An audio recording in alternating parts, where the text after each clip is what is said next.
না, যদি আমাদের দল হেরে যায় সে কারণে যেতে পারে। না না না, আমাদের দল হেরে যায় সে কারণে না। এই যে ভাই লাইভ কথার মধ্যে অন্যদিকে যাচ্ছেন কেন?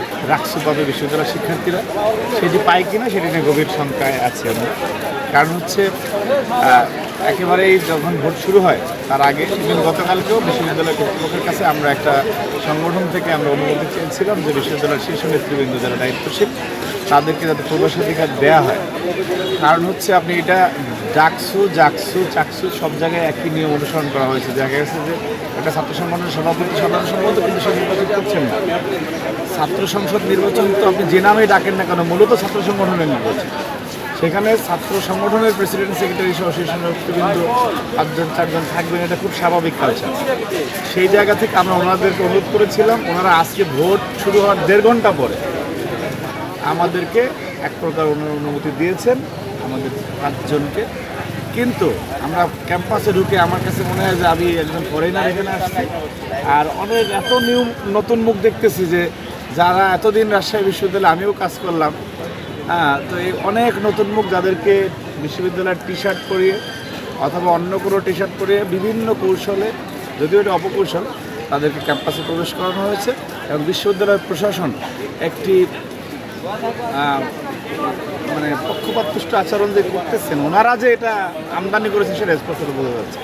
সুতরাং দুপুর গড়িয়ে বিকেল আসবে, তারপরে কী হয় এটা আরও দেখার সময় আছে। এবং যে অমোচনীয় যে বিষয়টা, সেই অমোচনীয় কালি ধরার আগেই মুছে যাচ্ছে সেটা আপনারা দেখতে পাচ্ছেন। সাংবাদিকদেরকে যেখানে প্রবেশাধিকার আছে সেখানেও প্রবেশ করতে দেওয়া হচ্ছে না, সকালে আপনাদের মাধ্যমে দেখেছি।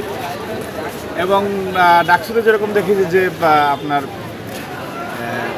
মানে ব্যালট ভরা, বৃত্ত ভরা, তো সেইটা দেওয়া হয়েছে এরকম। এখানে নাফিস নামে একজনের শুনলাম সোহরাওয়ার্দী হলে যে তাকে ভিপিজিএসের ভরাটকৃত 2টি ব্যালট নাকি তাকে দেওয়া হয়েছে। যদি আমি এটার অথেন্টিসিটি এখন দেখি না, আমাকে ফোন দিয়ে বলা হচ্ছে, আমি ওখানে যাচ্ছি। মূল বার্তাটা হচ্ছে বিশ্ববিদ্যালয়ের শিক্ষার্থীরা যাদেরকে ভোট দিবে, সে যেই সংগঠনের হোক না কেন, যেই প্যানেলের হোক না কেন, সেটাকে অভিনন্দন জানানোর জন্য আমরা প্রস্তুত আছি। কিন্তু যদি ইলেকশন ইঞ্জিনিয়ারিংয়ের মাধ্যমে শিক্ষার্থীদের মতামতকে ছিনিয়ে নেওয়ার অপচেষ্টা করা হয়, যেটা আমরা গভীরভাবে সন্দিহান, তাহলে এই প্রক্রিয়া যারা জড়িত থাকবে, সে যতই ক্ষমতাসীন হোক না কেন, তাদেরকে জবাবদিহিতার মধ্যে আসতে হবে এবং তাদের বিচার হবে ইনশাআল্লাহ। আপনাদের প্যানেল নিয়ে আমি তো শতভাগ আশাবাদী, কারণ আপনারা এখানে কাজ করেছেন সংবাদকর্মী হিসেবে। আপনারা দেখেছেন যে আমরা একটা ইনক্লুসিভ প্যানেল দিয়েছি এবং যেই প্যানেলটি সবচেয়ে বেশি গ্রহণযোগ্যতা পেয়েছে ক্যাম্পাসে। এখন সেই প্যানেল কতটুকু জয়ের ব্যাপারে আশাবাদী থাকা উচিত, এটা আপনি নিজেকে প্রশ্ন করেন।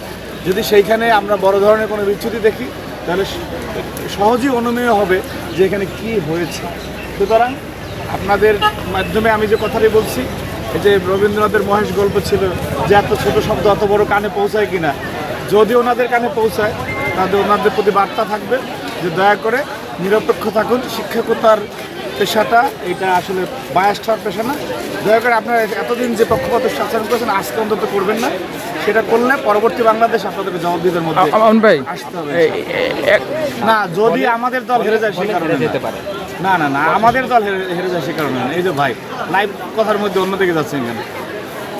আপনারাই কাজ করেছেন, আপনাদের একটা আন্দাজ আছে না, অনুমান আছে না, আপনার বিবেক আছে না? আপনি তো দেখছেন যে কোন প্যানেলটা কোন রকমের, কীভাবে ভোট প্রক্রিয়া হচ্ছে।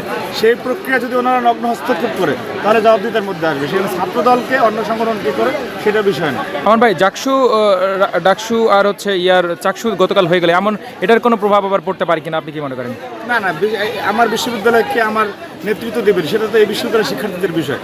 তারা অন্য বিশ্ববিদ্যালয়ে কে কাকে ভোট দিয়েছে সেটা দেখে তো আরেকটা বিশ্ববিদ্যালয়ের শিক্ষার্থীরা ভোট দেবে বলে আমার কাছে অনেকের অভিযোগ যে ছাত্রদল শেষে নির্বাচনে নিজেদের ফলাফল কিছুটা খারাপ দেখলেই অভিযোগ করে, এমনটি অভিযোগ অনেকে সাধারণ করে শিক্ষার্থীরা এই ধরনের অভিযোগ করেন, তারা এগুলি করার জন্য বসে থাকে। ঠিক আছে, ধন্যবাদ।